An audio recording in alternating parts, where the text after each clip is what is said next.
학생들을 가르치고 있는 이승윤이라고 합니다. 불안정 노동자, 그리고 소득보장정책, 복지국가 이런 분야를 연구하고 있는 연구자이기도 합니다.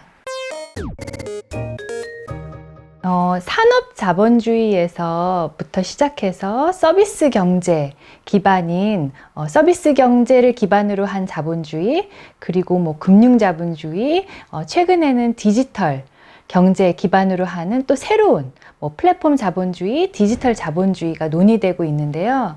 산업 자본주의에서의 주요한 노동의 특징은 규격화, 그리고 표준화, 그리고 노동의 모습도 표준적 고용관계라든가 규격화된 어떤 일의 모습이 있었어요. 그래서 정해진 시간에 출근해서 정해진 시간에 모두가 퇴근하고, 그 다음에 작업장도 정해져 있어서 거기에 가서 일을 하고, 그리고 거기서 하게 되는 일도 대부분의 노동자가 표준화된 비슷한 일을 하게 되는, 이거는 이제 제조업 기반의 산업 구조에서 나타나는 모습들이었거든요. 그리고 고용주도 상당히 확실하고, 거기 내가 일하러 가는 곳에서 나의 사장님, 고용주는 확실한 편이었죠. 여기에서 이제 특징들이 대량 생산, 그리고 대량 또 소비로 이루어지는, 이때가 이제 또 경제 성장이 빨리 이루어진 시기이기도 해요. 그리고 고용 창출이 많이 이루어지고, 이때 복지국가도 사실 많은 틀이 잡혀서 경제 성장도 이루어지고 복지국가도 많이 성숙하게 되는, 그러니까 성장하게 되는 시기라서 이때를 사실 황금기라고 부릅니다. 그런데 이 시기를 지나서 이제 서비스 경제로 진입하게 되면서 제조업에서도 핵심 역량을 제외한 나머지 부분들은 외주화시키거나 하청하거나 또 프랜차이징의 방법으로 소위 말해서 일을 터는 방식을 해요. 여기에서는 비용 절감이 주요한 목적이라고 할 수가 있습니다. 그리고 또 서비스 산업에서는 제조업과 달리 표준화, 규격화된 어떤 상품을 생산하는 게 아니기 때문에, 또한 여기서 노동의 모습도 어떤 규격화되거나 표준화되지 않는 모습들이 이제 나타나기 시작해요. 예를 들어서 머리를 자른다고 했을 때도 5,000원에서부터 5만원, 뭐 어디는 10만 원까지 있다고 하더라고요. 그러니까 헤어커트를 하러 가는 것도 규격화가, 제조업에서 규격화된 상품을 만들어내는 것과 좀 다른 모습으로 이제 사람들이 일을 하기 시작합니다. 그러니까 아까 제조업에서 핵심 역량을 제외하고는 다 터는 방식으로 하청 노동이 이 분야에서는 또 확산되게 되고, 그 다음에 또 한편으로는 서비스 경제가 확대되면서 규격화되지 않은 노동의 모습이 또 여기서도 확대되기 시작을 해요. 그러면서 우리가 논의되기 시작한 게 비정규직의 확대, 하청 노동의 확대, 그리고 비표준적 형태의 일의 확대, 이런 것들이 논의되게 되는데요. 그 다음에 이제 이어서 디지털 경제로 또 진입했다고 할 때 여기는 노동의 모습이 또 더 변하는 것이 관찰이 되어요. 그래서 아까 표준적 고용관계에서 해체되는 모습들이 보여지기 시작했는데, 이제 그 어떤 표준적 규격화된 모습의 일에서 이 규격화라고 할 때 이 경계선들이 더 희미해진다고 할까요? 더 모호해지는 모습들이 보여지게 됩니다. 근데 이러한 자본주의의 변화와 산업구조의 변화에 따라서 복지국가의 모습들도 사실은 변해오는 노력들을 했는데요. 제조업 기반에서 또 만들어졌던 어떤 노동자의 삶과 권리를 보장하기 위해 만들었던 여러 노력들 중에는 최저임금법도 있고, 사회보험법도 있고, 근로시간에 관련된 법도 있고, 근로기준법도 있고, 노조법도 있고, 이런 여러 법적 노력들이 있었죠. 제도적 노력들이. 그런데 이게 서비스 경제로 진입하게 되면서 여기에 포괄되지 않는 노동자들이 늘어나기 시작을 합니다.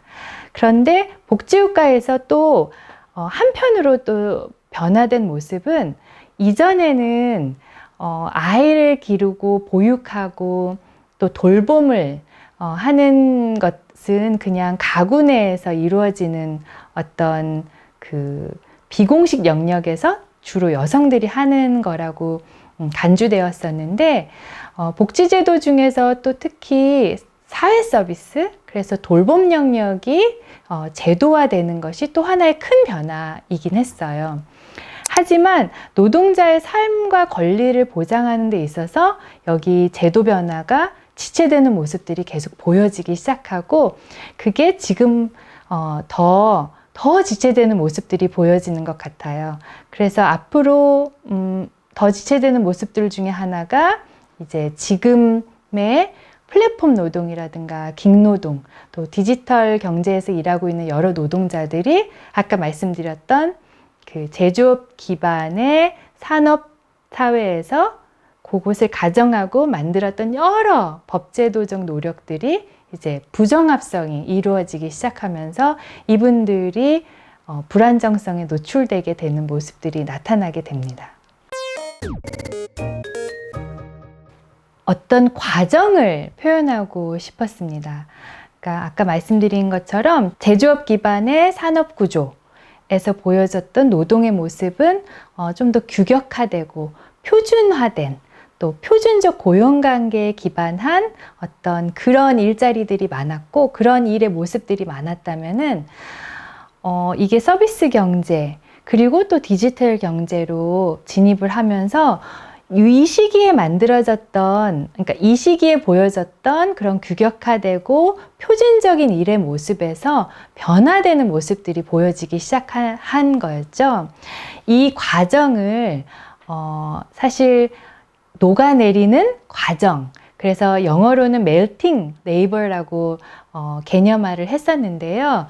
갑자기 액화노동이 튀어나온 것이 아니고 표준적이고 규격화된 노동이 이렇게 이 경계가 모호해지는 것이 사실은 서비스 경제에서부터 그 바로 직전에 제조업이 핵심 역량을 제외한 나머지 일은 기업 바깥으로 털기 시작하면서부터 누가 고용주인가, 나의 정말 일은 어디서 내가 하는 것인가, 여러 가지가 이제 모호해지기 시작하거든요.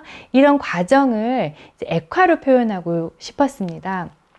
우리가 궁극적으로 완전히 액화된 모습은 무엇일까를 한번 생각해 보면은 그렇다면 기존에 고체화된 그런 일자리는 어떤 것일까랑 대비해 보면 좀 생각해 볼 수가 있을 것 같아요.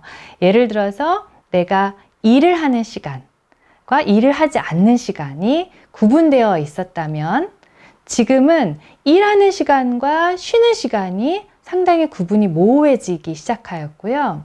그 다음에 내가 일하는 공간과 일하지 않는 공간, 공식적으로 시장에서 반대급부를 받는 것과 반대급부를 받는 그 일하는 공간과 아닌 곳이, 이전에는 회사로 출근하거나 공장으로 출근을 했다면 이제는 그것이 더 모호해진 거죠.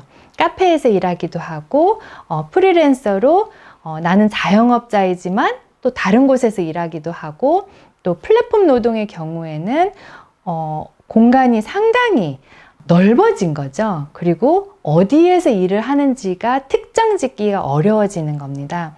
그리고 쉬는 시간도 내 사적 공간에서의 쉼의 시간과 공간, 그 다음에 공적으로 돈을 버는 시간과 공간이 분리가 모호해지게 됩니다. 하나의 예로는 그 국제노동기구에서 플랫폼 노동자분들을 대상으로 대규모 설문조사를 했는데 자신이 전체 일하는 시간을 이렇게 구성을 한번 해보게 했어요. 그래서 전체 나의 일하는 시간이 100이라고 했을 때 그 중에 사실 40% 정도는 다음 일감을 찾기 위해서 노력하는 시간이다, 이렇게 답을 하는 거죠. 그런데 이 노력하는 시간은 사실 시장 반대급부가 없는 거죠. 이거가 철저히 개인화된 거예요. 그런데 사실 노동자 개인에게는 이 시간도 일하는 시간인 거예요. 이것뿐만이 아니라 다음 더 좋은 일감을 받기 위해서 스스로 포트폴리오를 또 구성하고 자신의 숙련의 정도를 더 향상시키기 위한 노력을 해요. 이것도 이전에는 회사에서 교육 훈련을 시키고 그런 방식으로 이루어지고 이것도 일 시간에 포함될 수도 있었다면은 이제는 이거를 전적으로 또 사적화되는 부분이 있는 거죠. 사실은 자신의 숙련 형성을 위해서 투자하는 시간이잖아요. 그런데 이 시간이 전적으로 또 사적화되는 부분이 있는 거죠. 이 시간도 사실은 일의 영역에 포함될 수 있는 것인데 이것이 쉬는 시간에 개인적으로 그냥 취미 활동인지 사실은 일의 시간인지 모호해진다는 것이죠.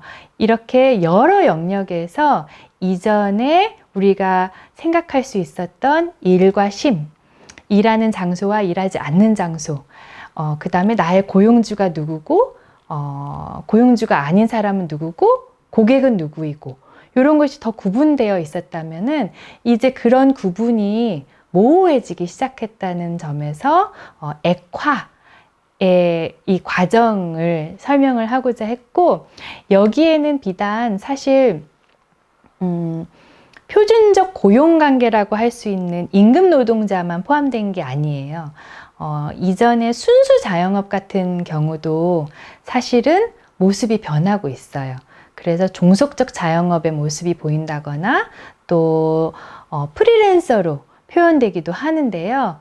그래서 제가 집중하고자 했던 것은 표준적 고용관계로 이루어진 임금 노동자가 다수였고 그 다음에 순수 자영업자로 이루어진 분들도 계신 그때 당시에 제조업 기반의 산업구조에서 일의 형태가 변하고 있다.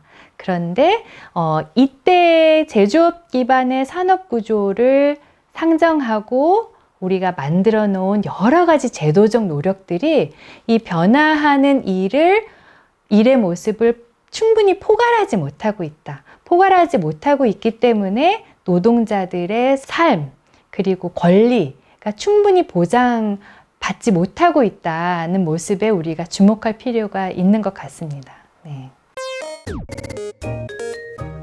인구 구조도 변할 수 있고 여러 가지 이유로 일의 모습은 변할 수 있는데 중요한 거는 노동의 불안정성이 계속 변하지 않거나 더 악화되고 있다는 것에 주목할 필요가 있는 것 같습니다.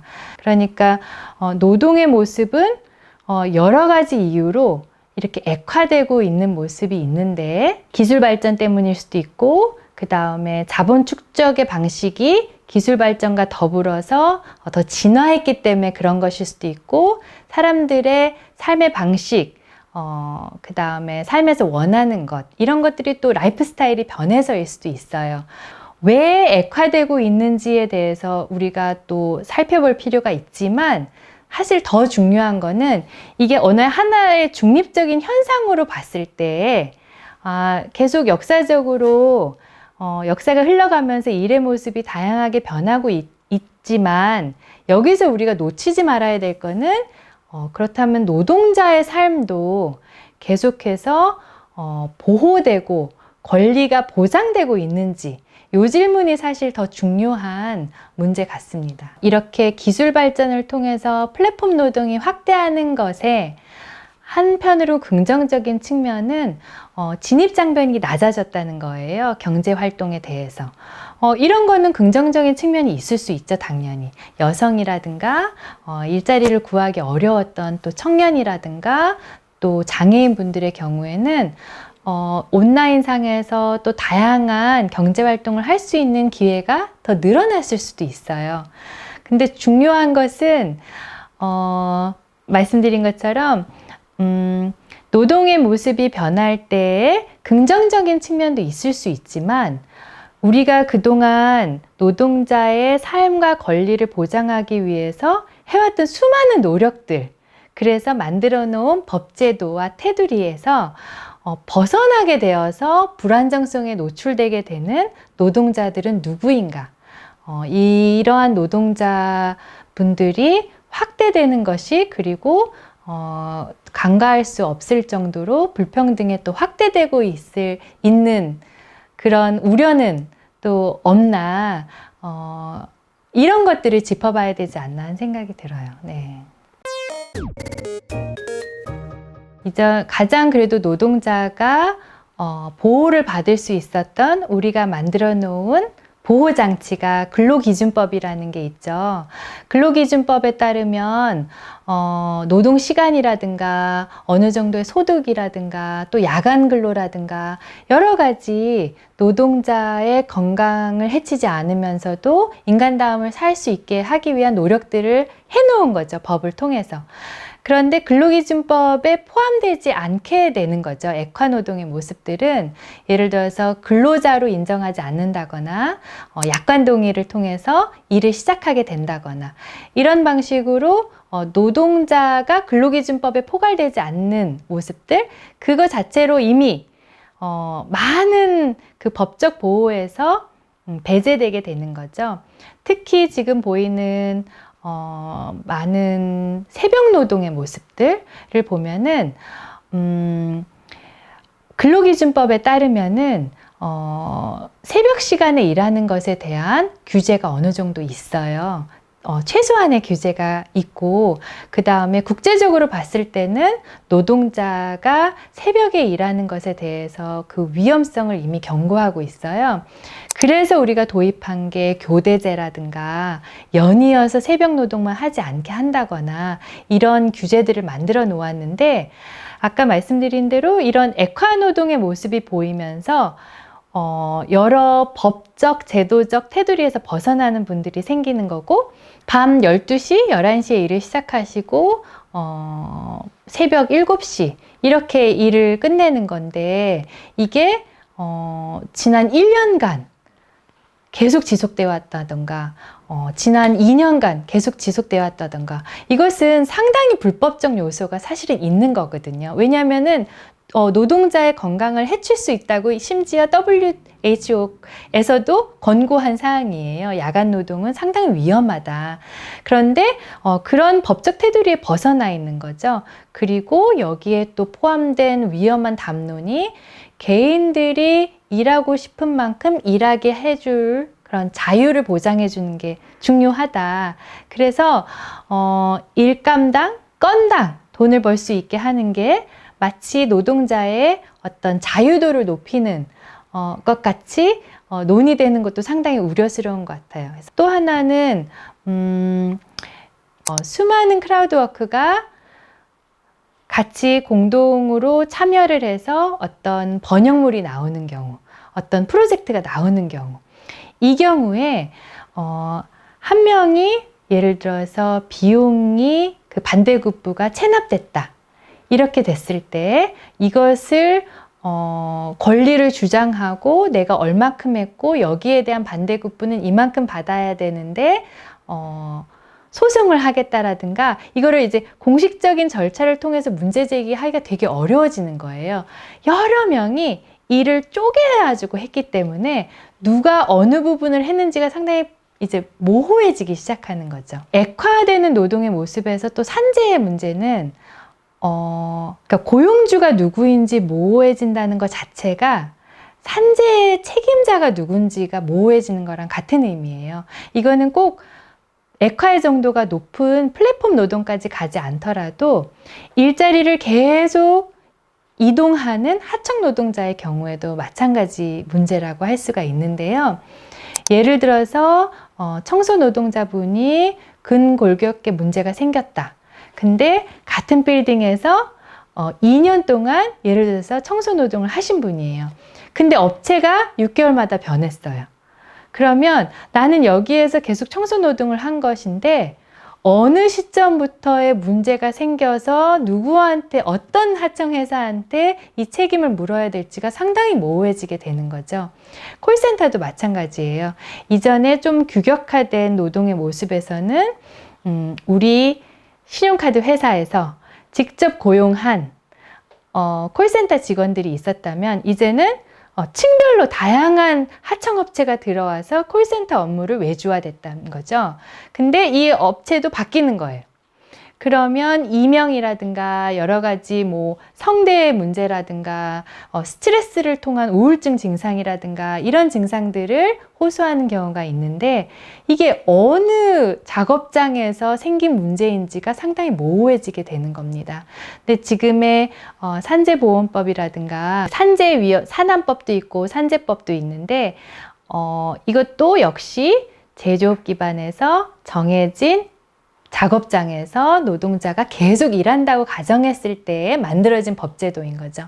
근데 이미 액화되는 모습에서부터 일자리가 계속 바뀌는 경우, 고용주가 계속 바뀌는 경우 벌써 이 책임 소지가 모호해지기 시작하는 게 보여지고, 이게 이제 플랫폼 노동에서는 극화되는 경향이 보여지죠. 예를 들어서 그 배달하시는 분들은 배달 전체 하는 동안이 다 일자리가 그 일의 공간이 되는 것이고, 온라인 플랫폼 노동자분들은 카페인지 집인지 어디가 자기가 사실은 일했던 공간인지가 불분명해지는 것이고, 노동 시간이 9시부터 5시인지 그러니까 언제 생겨난 이 위험인 건지, 산재 건강 문제가 어디서부터 생겨난 건지 이게 자르기가 되게 어려워지는 거예요. 그렇기 때문에 이런 법적 테두리에 포괄되기가 너무 어려워지게 되는 거죠.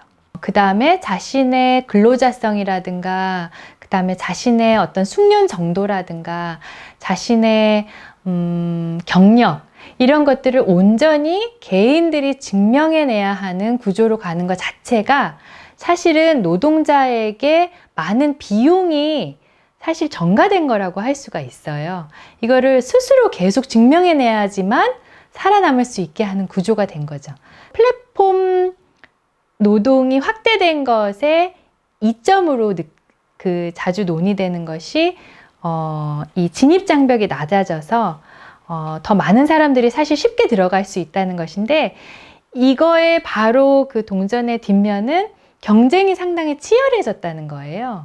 그러면 이 경쟁이 상당히 치열해진 가운데 스스로를 계속해서 증명해 나가야 되는, 이것을 온전히 노동자가 해야 되는, 이것도 시간이고 사실은 비용의 측면이 있는 거죠.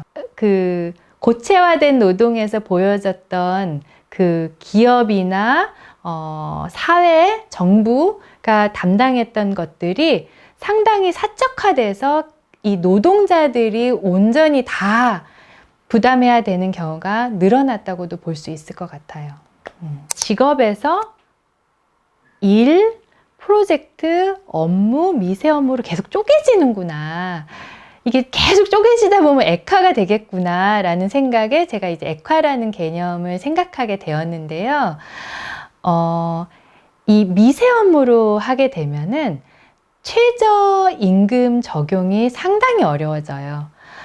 왜냐하면은 쪼개서 한 일들을 모아서 개인 차원에서는 총소득을 이제 얼마인지 가늠을 하는 것인데, 최저임금 제도라는 것 자체가 사실은 시간당 내지는 뭐 월 얼마가 보장돼야 된다를 규정하는 것이잖아요. 근데 미세 업무는 초 단위로 이루어지거나 아니면 분 단위로 이루어지거나 사실은 조그만 일들이 모여서 되는 거이기 때문에, 요게 한 번 일감을 했을 때에 얼마를 받느냐로 반대급부가 계산이 되는 거거든요. 미세 업무를 1시간 동안 끊임없이 했을 때에 그 반대급부를 봤을 때 최저임금의 뭐 40%, 30%밖에 안 되는 이런 크라우드 워커들, 플랫폼 노동자들이 다수를 이루고 있었어요. 그 얘기는 어느 정도의 소득을 보장한다기보다는 작은 미세 업무를 그냥 건당 얼마를 주는 방식으로 지금 계속 확대되고 있는 거죠. 그러니까 최저임금 적용이 상당히 어려워지게 되는 거죠. 그래서 지금 말씀드린 최저임금이라든가 산재라든가 근로시간이라든가 그 다음에 야간 노동, 이런 것들이 이제 규제가 상당히 어려워져서 그 불안정성에 더 노출되게 되는 모습들이 보여집니다. 그러니까 노동주권은 제가 이제 개념화 해본 것은 그러니까 시장 소득을 벌기 위해서 일을 하는 노동자들이 이 노동시장에서 자본주의 사회에서 인간다운 삶을 가질 수 있도록 확보할 수 있도록 자신의 삶을 둘러싼 그 환경에 대해서 어느 정도 통제력을 가질 수 있는가, 그 정도를 노동 주권의 정도라고 말할 수 있을 것 같아요. 그러니까 내가 너무 비참하게 그 시장 소득에 너무 의존을 할 수밖에 없는 상황. 그래서 아프더라도 그 다음에 쉼이 필요한데도 가족과 시간을 보내야 되는데도 불구하고 그 시장 소득 한 단위를 더 벌기 위해서 반드시 일해야 되는 상황이면은 상당히 노동 주권이 낮은 거죠. 나의 삶 전체에서 통제력이 너무 낮은 거예요. 그 다음에 내가 한 번 배달을 했을 때 거기에 대한 반대급부가 예를 들어서 3,000원이었는데 갑자기 어느 날 1,000원으로 내리겠다. 이러면은 자신의 삶에서 이 정도의 소득을 예상을 하고 생각했던 계획들이 있잖아요. 여기 이것이 다 이제 불확실해지는 거죠. 그러면 통제력이 지금 없어지게 되는 거죠. 그러니까 좀 더 구체적으로 노동 주권을 형성할 수 있는 게 무엇일까? 노동 주권을 보장할 수 있는 게 무엇일까? 생각해 보면 일단은 예측 가능성 같아요. 그래서 내가 당장 내일 잘릴지 모른다거나 당장 내일 일감이 없다거나 한 일주일 후도 예측할 수 없다면 이거는 노동자가 자신의 삶을 어느 정도 계획할 수 있는 통제력이 너무 없게 되는 거죠. 이런 것에 대한 보호로 사실은 함부로 해고를 하지 못하게 한다거나 부당 해고를 하지 못하게 하는 우리가 법적 노력을 해왔던 거죠. 그런데 여기 이제 벗어나게 되면서 이런 통제력이 없어지는 거죠. 그래서 예측 가능성을 확보해 주는 거, 이것이 노동 주권을 보장해 주는 또 하나의 중요한 요소가 될 수가 있고요. 두 번째는 실질적인 통제력을 강화시킬 수 있는 거. 이게 대표적인 게 이제 노조 활동이라든가 어떤 연대를 통해서 협상할 수 있게 하는 거죠. 그래서 소득이 갑자기 줄거나 노동 시간이 갑자기 늘거나 노동 환경이 갑자기 나빠지게 되는 것에 대해서 속수무책으로 그냥 그저 상품으로 취급되는 것이 아니라 여기에 대해서도 내가 어느 정도 권한을 가지고 통제력을 가질 수 있으려면은 협상력이 있어야 되죠. 나는 이 정도는 못한다 라는 저항력이 있어야 되는데 이 저항력을 만들어줄 수 있는 것들이 또한 제조업 기반의 산업사회에서 또 만들어졌던 여러 그런 노조법이라든가 노동자들의 연대들이 있었는데 그것도 지금 이 액화된 모습에서는 또 노동자들이 원자화된 모습이 많이 보여져서 이것도 어려워지고 있어요. 첫 번째가 그 예측 가능성을 확보할 수 있는 거. 그 다음에 두 번째가 그 통제력, 그러니까는 협상력을 늘릴 수 있는 방법들이 있고 이거는 노동조합뿐만이 아니라 다양한 방식의 연대를 통해서 뭉쳐서 같이 협상력을 기르는 거죠. 이런 방식의 그 노동주권을 확보해 나가는 노력이 있을 수 있고요. 세 번째로 사실 또 중요한 거는 자원이에요. 자원의 자본주의 사회에서 상당히 중요한 자원은 물적 자원이라고 할 수 있어요. 그래서 누구나 기본적인 소득 보장이 어느 정도 돼야지 협상력도 있을 수 있고 어떤 예측 가능성도 있을 수 있기 때문에 다양한 소득 보장 제도를 통해서 사람들이 시장 소득에 대한 종속, 의존도가 너무 높지 않도록 하는 노력이 필요하죠. 이거는 그러니까 다양한 방법으로 이룰 수가 있어요. 예를 들어서 상품화돼 있어서 사람들이 꼭 구매를 해야지만 되는 것들을 많이 탈상품화 시키는 방법이 하나의 방법일 수 있죠.